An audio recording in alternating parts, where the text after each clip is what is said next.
Почитувана колешка, ви благодарам на репликата. Драго ми е што имате поминатот дел од статистиката.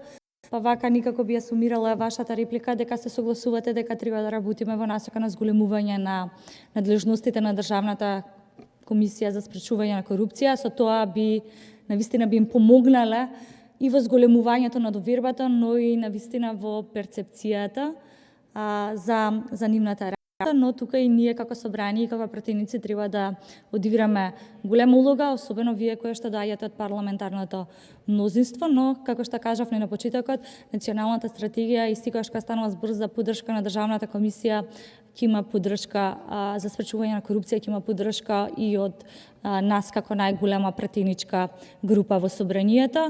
Ќе цитирам председателката во годишниот извештај, бидејќи вие делумно го спомнавте, кажавте ние имаме само една држава. Се согласувам со вас, ние имаме само една држава и апсолутно сите ние треба да се заложиме да се избориме со корупцијата ако сакаме да ја сочуваме државата. Ви благодарам. Пратеник од Јован